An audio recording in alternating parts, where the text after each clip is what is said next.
2016 সালের আজকের দিনের ওই হামলায় 17 জন বিদেশি সহ 22 জন নিহত হন। এরপর থেকেই জঙ্গি নির্মূলে সর্বোচ্চ কঠোর হয় আইনশৃঙ্খলা বাহিনী, যদিও 2 বছর আগেও আদালত থেকে জঙ্গিদের পালিয়ে যাওয়ার ঘটনা আছে। তবে আইনশৃঙ্খলা বাহিনীর মতে শতভাগ না হলেও অনেকটা নিয়ন্ত্রণে এসেছে জঙ্গিবাদ। আমরা আরেকটু বিস্তারিত জানতে চাই। আমাদের সাথে এর মধ্যে যুক্ত হয়েছেন অতিথি হিসেবে নিরাপত্তা বিশ্লেষক ব্রিগেডিয়ার জেনারেল অবসরপ্রাপ্ত সাখাওয়াত হোসেন। সাখাওয়াত হোসেন, অসংখ্য ধন্যবাদ। 71-এর সংবাদ সংযোগে যুক্ত হয়েছেন আপনি আমাদেরকে।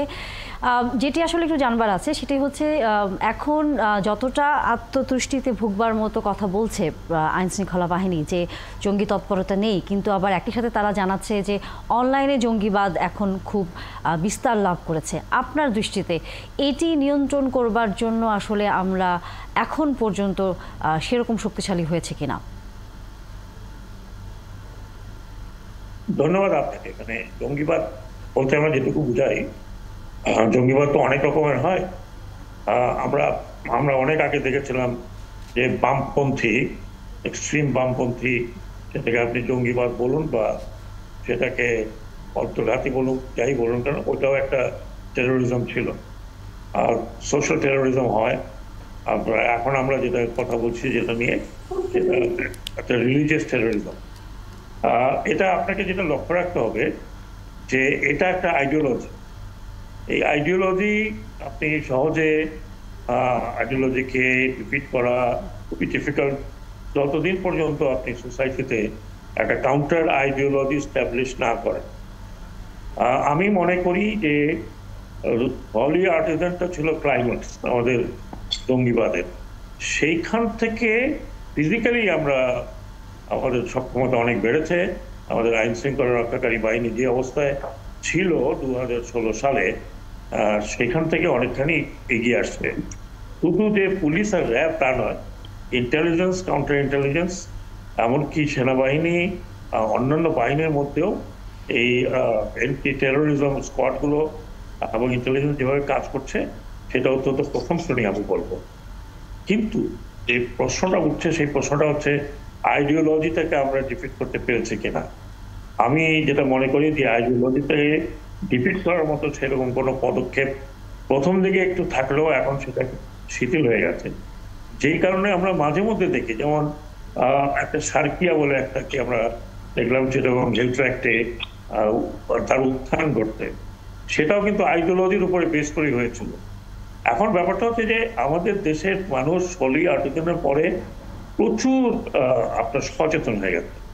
এই সচেতনতাই হলো সবচেয়ে বড় যে ওয়েপন ছিল, যেটা সম্বন্ধে আমরা বলছিলাম, সামাজিকভাবে সচেতন করা।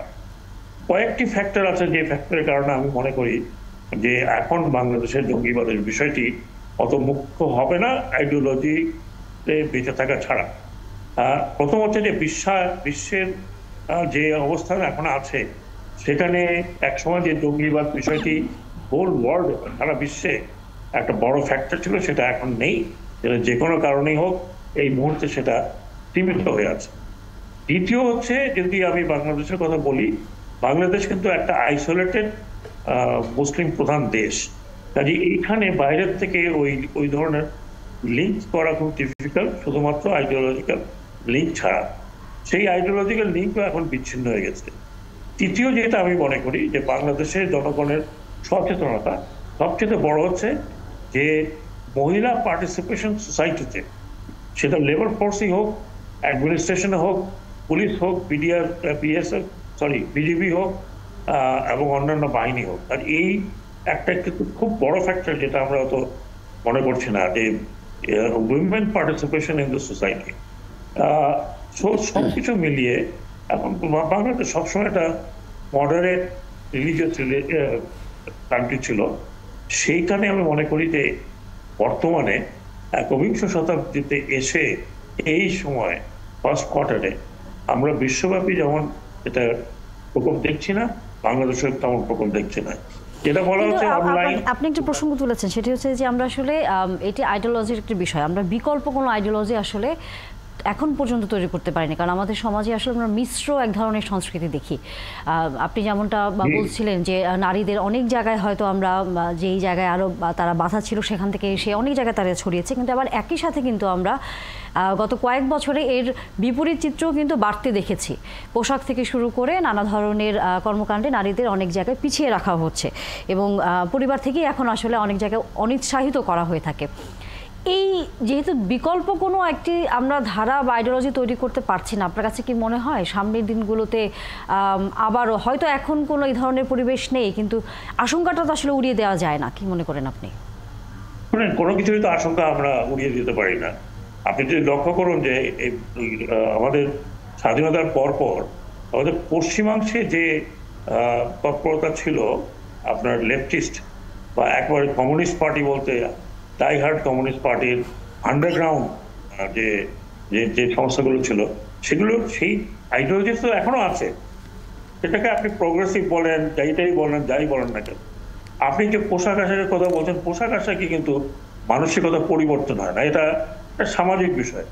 মানসিকতার পরিবর্তন হয় যখন কতগুলো কারণে ডেপ্রিভিয়েশন, আপনি যদি সোসাইটিকে ভাগ করেন, আপনি যদি যারা একটু রিলিজিয়াস পয়েন্টের অন্য তাদেরকে যদি আপনি সমাজ থেকে বাইরে রাখেন, বাইরে রাখার চেষ্টা করেন, কন্ডেম করেন, তখন আপনি তাদেরকে ঠেলে দিচ্ছেন টুয়ার্ডস এক্সট্রিমিজম। সেইটা যাতে না হয় সেটাই আমি মনে করি যে আমাদের দেখার বিষয়। অবশ্যই আজকে আসলে আর এই বিষয়ে আলোচনা করবার সুযোগ আমাদের একেবারেই কম। অসংখ্য ধন্যবাদ ব্রিগেডিয়ার জেনারেল অবসরপ্রাপ্ত সাখাওয়াত হোসেন যুক্ত হয়েছেন। নিশ্চয়ই আগামীতে অন্য বিষয় নিয়ে আবার আলোচনা হবে। দর্শক, অতিথির সাথে আমরা কথা বলছিলাম আজকে হলি আর্টিজানের এই হামলার ঘটনার ৮ বছর, সেটি নিয়ে নানা ধরনের পর্যবেক্ষণ তিনি দিচ্ছিলেন আমাদের সাথে।